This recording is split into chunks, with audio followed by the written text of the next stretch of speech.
Dr. Sheshadri Chari, Director, Chronical Society of India for Education and Academic Research.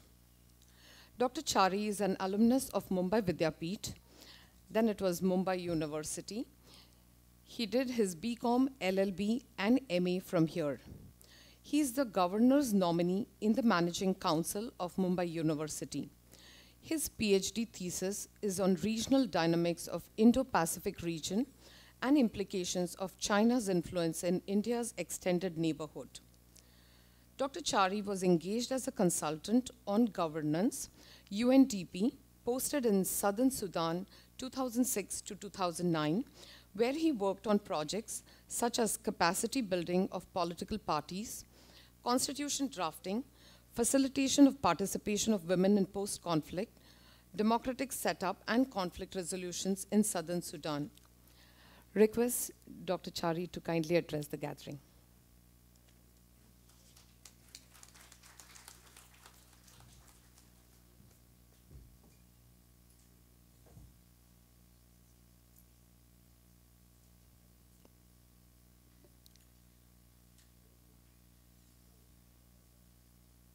Thank you for the introduction, and Dr. Kale, other dignitaries on the dais with me, and friends. As I was introduced, I teach geopolitics and international relations in Manipal University. I also teach, I am Professor Emeritus in the Department of Defense and Strategic Studies in Pune University. So I was wondering why I am here. फिर doctor Bhupendra जी ने भाषण में कहा कि we have to sensitize and educate people. तो अभी समझा why I am here. Thank you.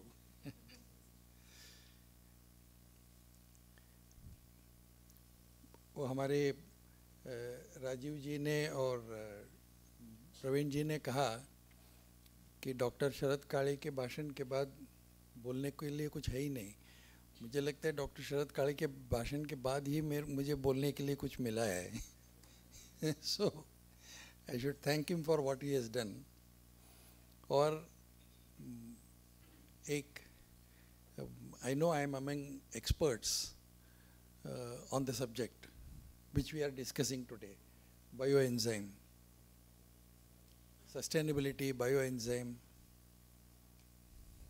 I know I mean, I'm sure 90% of the people here are scientists who are day in and day out engaged in all the subjects. So I'm the odd bacteria. But फिर भी, nonetheless, the subject also includes all of us who are not part of the subject.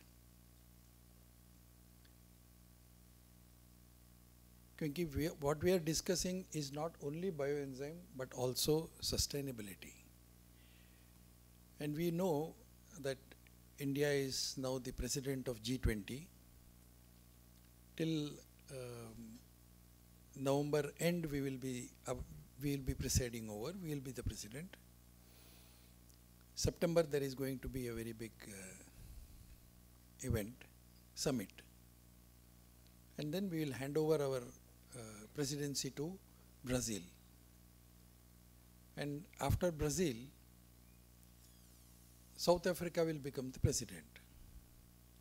So for the next 3 years, India, Brazil and South Africa, these 3 countries, there is an organization called IBSA,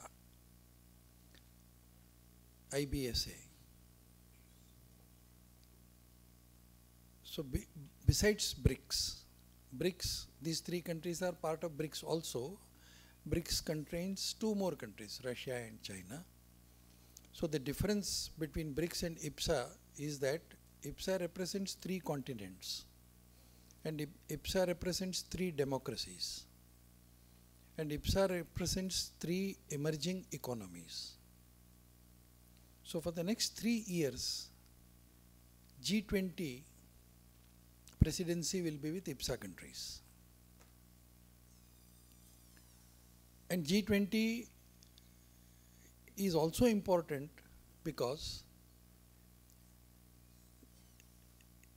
generally G20 meetings are what we call G2G meetings, government to government meetings. But for the first time, Prime Minister decided that G20 deliberations need not necessarily be only G2G. Of course, it will be G2G also. But can we make it P2P, people to people? So can we involve people in G20? And involving people in G20 is also important because we have also to think about another aspect which I think Rajiv ji mentioned about life, which is linked to sustainable development goals. We are talking about environment sustainability. What is more important is sustainability. And we had what we call the MDGs, Millennium Development Goals, which were supposed to have been completed by the year 2000. No country in the world completed all those goals by the year 2000. Everybody knew it's not going to be done, but nobody could do it. That's a different fact. So there was discussion about MDGs, continuation of MDGs. And that discussion went on for 15 years. So in 2015, we adopted what is called the Sustainable Development Goals. There are 17 of them. And the most important goals are the ones which touch our daily life. Health for all, sustainable agriculture, food for all. Can we really feed everybody in the world? As a human being, as a government, as an officer of the government, as an IAS person, as a scientist, can every one of us decide and say that nobody will go hungry to the bed, everybody will be fed? These are all sustainable development goals, 17 of them. Health for all. We saw during pandemic how important health has become. One small virus which cannot be even seen by the naked eye held the entire globe to ransom. Can we guarantee health for all? So this guarantee of life, quality life, setting up these goals, achieving these goals and making them sustainable. Can we do this? And we have to achieve this by 2030. I am not being pessimistic, but we are in 2023. In the next 7 years, can we promise this? It may be difficult, but a beginning has already been done.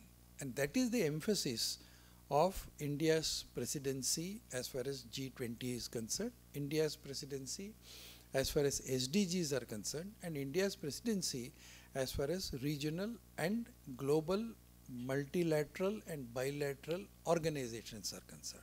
So that is why, for the first time in the history of G20, we did something which is very unique. Generally, G20 countries are called for consultations. But for the first time, we decided there are more than 180 to 190 countries in the world. So why consult only 20 countries? Why not consult all the G77 countries? Why not consult all G7 countries? We went beyond these structures and consulted more than 120 countries who are not part of the G20. This consultation was held, and we told them that whatever we decide as G20 is not only for G20, but we will see to it that it should be available for every citizen in this world. So that outlook is what India is trying to give to the world. So we know, as Dr. Sharad Kale very rightly said, there is nothing like kachara, that's nothing like waste. So matter is indestructible, so you cannot destroy matter, so you can convert it. So waste is, kachara is not something to be thrown away, it's a matter, so we convert the matter into something that is more useful. So we look at everything from the point of view of utility. So how to make this, how to integrate this with our economy? Very unfortunately, we followed an economy which was not really up to our way of life. Like, for example, they always say, I'm not going into the details, and this is not the time to go into the details also. We follow what we call the American economy, which is a waste-oriented economy, because their standard of happiness depends on consumption. The more you consume, the more you are happier. And when will you consume more? When you can buy more. So your purchasing capacity should be higher. So if your purchasing capacity is higher, your propensity to consume is greater. If your propensity to consume is greater, your propensity to produce is greater. So you produce what you need not consume also. Then it leads to waste. So you reverse it, as Dr. Schumacher wrote in his book, Small is Beautiful. He said the one who consumes less is happy. So if you go to any doctor and say that I have got a problem, the first thing he will say is langar karo, khana kam karo. And if you juxtapose this into our Swamiji is here, so if in the spiritual life, if they say if you have problems, what you do? Tyag karo. जो आपको नहीं चाहिए उसको दे दो. तेन तक्ते न भुंजीता. Don't consume what is not yours. Don't eat if you are not hungry. So don't produce if you don't want it. So this kind of attitude towards life, that is why we have the message of LIFE. So this is what we have to give to the world, and in that particular area of thinking, enzymes and bioenzymes are going to be very important. But I have to make only 2 or 3 more points. One of the point which I wanted to make, Mr. Rajiv has already made. We have to have a very proper regulatory framework. I do agree with what you have said, because what we have, a regulation that we have today is applicable for everybody. Anyone who is a microbiologist and who wants to develop a product has to undergo these regulations. But there are what we call the generally regarded as safe GRAS, what we call GRSS. So there are GRAS laboratories also, GRAS production centers also, who produce enzymes which are not deadly or dangerous. For example, there are enzymes which cleans your water. So it's very easy to integrate them with your input and output systems. Very unfortunately, some of the systems that have been developed are not by civil engineers and not by microbiologists. That's a different problem. I'll come to that one of these days. But what is important is we have to have this regulatory framework for differentiating between GRAS laboratories and other laboratories. Of course, after pandemic, it's a huge problem, because every laboratory we see as a potential coronavirus laboratory. That is the problem, of course. But we'll have to overcome that as far as regulatory framework is concerned. Another area that I wanted to flag is about, I interact with a number of industries. So some of those industries which are involved in especially enzymes and bioenzymes area is concerned, their main problem is we are highly dependent on foreign material. Even enzymes are purchased from outside, and they are all patented. So those which were patented in the 60s and 70s, now they have gone off patent. But even these off patent are not easily available. So we have to think of a different patent system as far as India is concerned.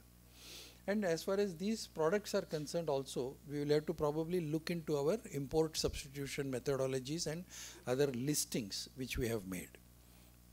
Third and the most important aspect that we have to look at is to create a proper value and production chain mechanism. We don't have a value chain mechanism as far as these products are concerned. It's very easy to say that you can make it at home, but you cannot make it at home and sell it. If you want to make something and sell it into the market, you have to undergo a large process which you cannot do. Even a small chutney powder making company could not sustain itself. If you see today's Economic Times, there is a report that Wipro has purchased a company which was making only powder, idli chutney powder. They could not sustain.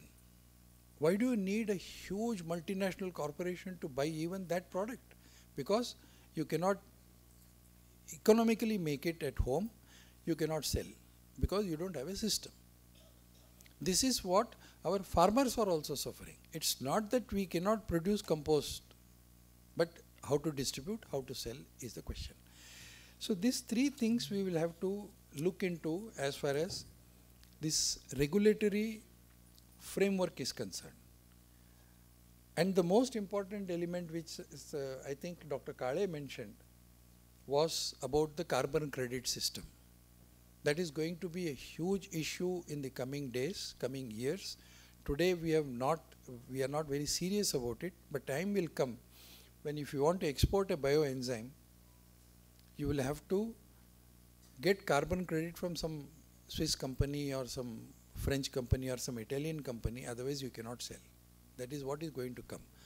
So we will have to think in terms of having a regulatory framework for carbon emission and carbon credits also. So these are all some of the issues that we will all be discussing today. Since this subject is not my subject, I am not even a student of this subject, forget expert and all that. So I have much to learn from all of you today. So I am going to sit through and learn from all of you. Whatever little I had in my mind, I gave it to you. Thank you.